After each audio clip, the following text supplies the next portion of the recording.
السلام عليكم حبايب، وياكم المطبخ البغدادي مع أم ياسمين. أكلتنا لهذا اليوم هي مرقة الدجاج أو يخني الدجاج. هنا أنا استخدمت كوبين من الحمص.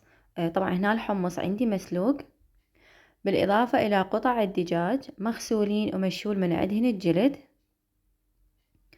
وأيضا حبة كبيرة من البصل. وراح استخدم البهارات، هنا راح استخدم الكاري وأيضا المعجون. ويلا بينا بالطريقة. خليت جدر على النار وضفت ملعقتين كبيرة من زيت الزيتون.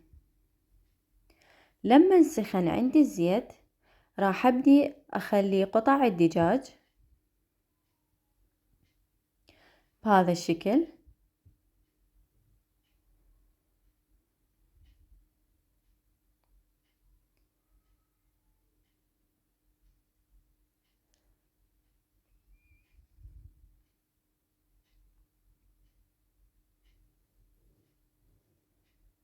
راح اتركهم لحد ما يتحمر الوجه واقلبهم على الجهة الثانية.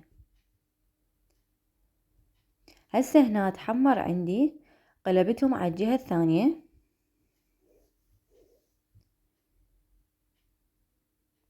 شوفوا شكلهم.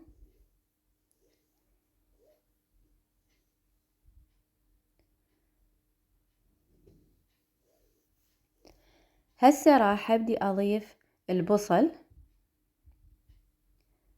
راح احمس البصل ويا قطع الدجاج.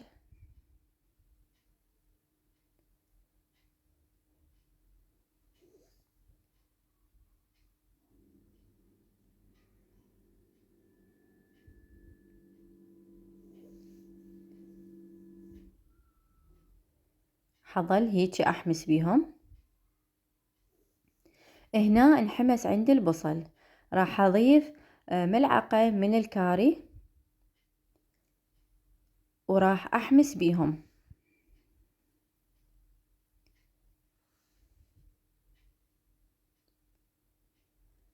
بعد ما انحمس عندي الكاري هسه راح ابدي اضيف ملعقتين كبيرة من المعجون.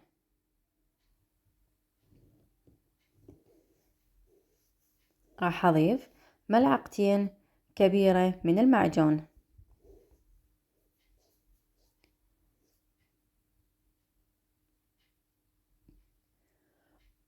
وراح احمس المكونات كلها مع بعض. بعد ما انحمس عندي المعجون راح ابدي اضيف الحمص. هذا الحمص مسلوق، طبعا هذا الحمص اللي يوزعوه بالحصة، طعمه كلش طيب. هسه راح ابدي اضيف مي مغلي.